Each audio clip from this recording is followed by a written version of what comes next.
In the early 1970s, Hollywood was dying. Theaters were closing, audiences were staying home, and the old studio system had collapsed. Then something unexpected happened. A wave of low-budget films starring black actors started making serious money. They called it Blaxploitation, and it changed everything. These weren't Sidney Poitier respectable films. These were raw, violent, sexy movies that showed black heroes who didn't ask permission and didn't apologize. They launched careers, created a visual and musical language that still influences culture today, and proved that black stories could be profitable. But here's what Hollywood doesn't want you to remember. Most of these films were made outside the system, financed independently, and succeeded despite Hollywood, not because of it. Starting off at number 12, Truck Turner. If anybody asks you what happened, tell them you've been hit by a truck. Mack Truck Turner. Isaac Hayes stars as Mack Truck Turner, a former football player turned bounty hunter who becomes the target of every pimp and hitman in Los Angeles after he kills the city's most powerful pimp. Hayes, fresh off his Oscar win for the Shaft soundtrack, proves he can carry an action film with charisma and physicality. What makes Truck Turner important is how it shows the Blaxploitation formula perfected. The film's action sequences are brutal and well choreographed, and Hayes brings a world-weariness that makes Truck feel real rather than cartoonish. While Truck Turner refined the formula, our next film created it from scratch with pure hustle. Coming in at number 11, Dolemite.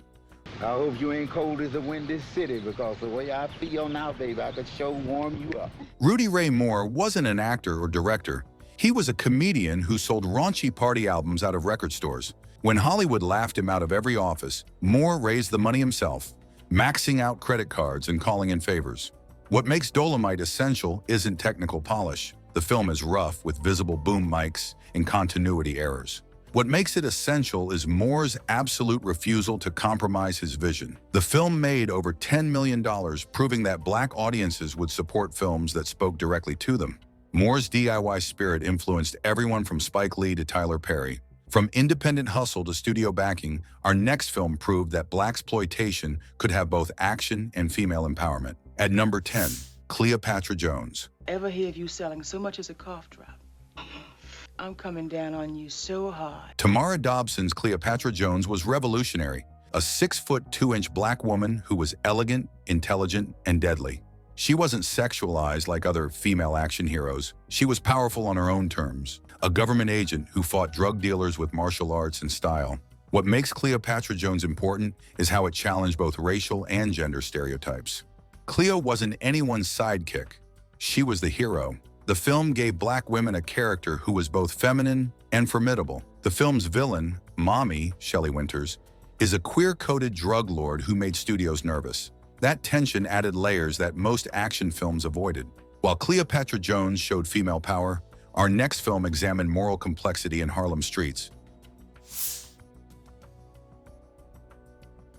You were a punk errand boy when you married the boss's daughter, and you're still a punk errand boy. This gritty crime thriller stars Anthony Quinn and Yaphet Kotto as cops investigating a Harlem robbery that killed several mafia soldiers. What starts as a police procedural becomes a meditation on racism, corruption, and the impossible choices facing black men in a system designed to destroy them. What makes Across 110th Street stand out is its moral complexity. There are no clear heroes or villains, just people making desperate choices in desperate circumstances. Bobby Womack's title song became iconic, and the film influenced everything from Tarantino's Jackie Brown. From Harlem streets to the rise of a crime boss, our next film reimagined the gangster epic. A mob boss who started in the streets, ready to do anything for a payoff, no matter what it cost.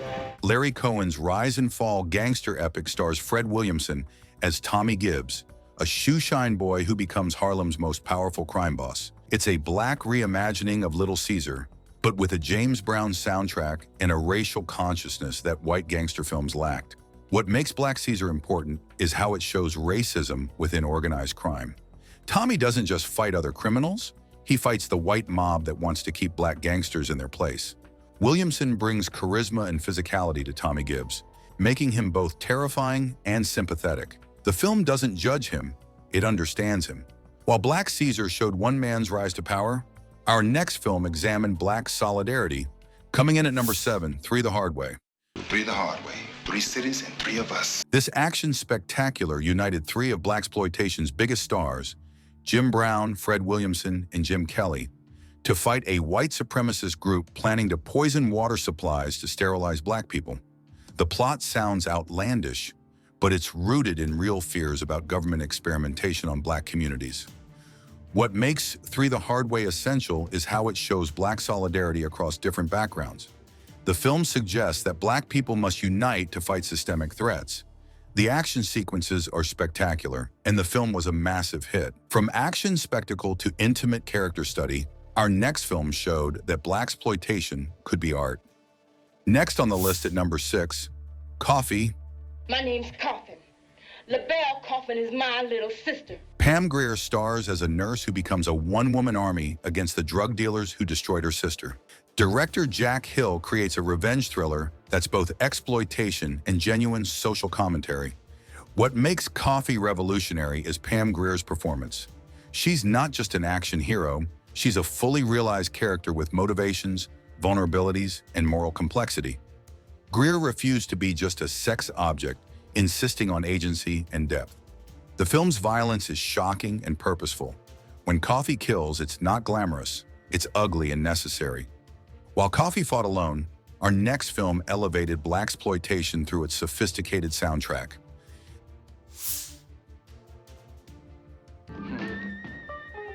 Looks like you got the magic touch, Mr. T.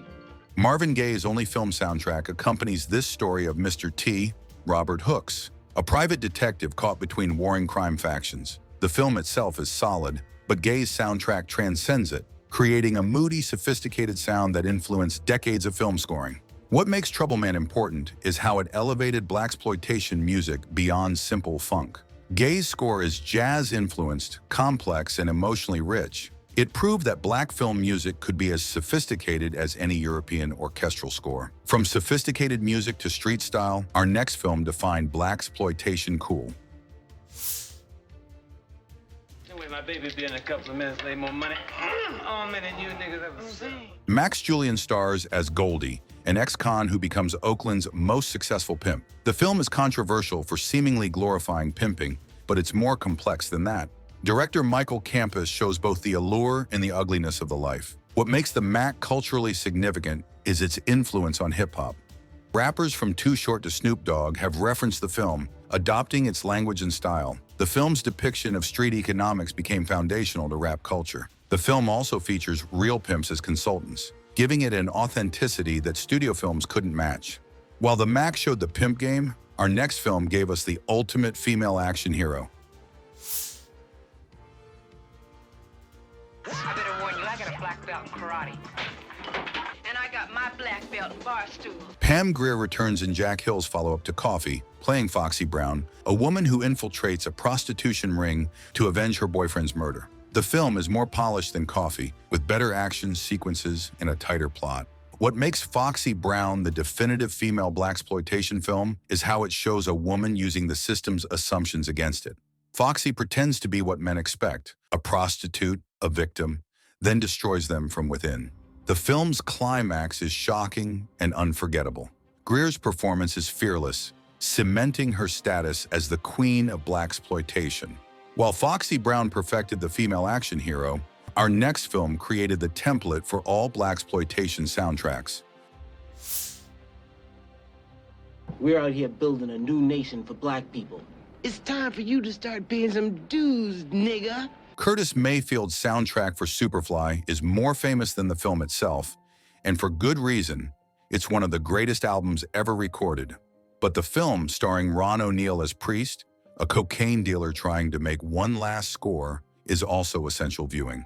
What makes Superfly important is the tension between what the film shows and what Mayfield's music says. The film makes drug dealing look glamorous, but Mayfield's lyrics critique everything we're seeing. That contradiction sparked intense debate. Was the film glorifying drug dealing or condemning it? The answer is both, and that complexity makes it more interesting than simpler morality tales.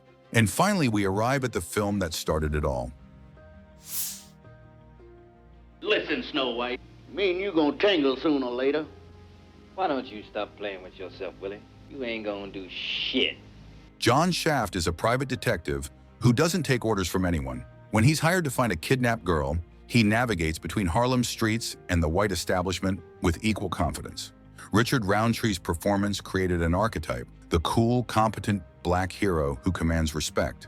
What makes Shaft the most important blaxploitation film is simple. It saved MGM from bankruptcy and proved that black-led films could be massive commercial successes. The film made $12 million on a $500,000 budget, and Isaac Hayes' theme song won an Oscar.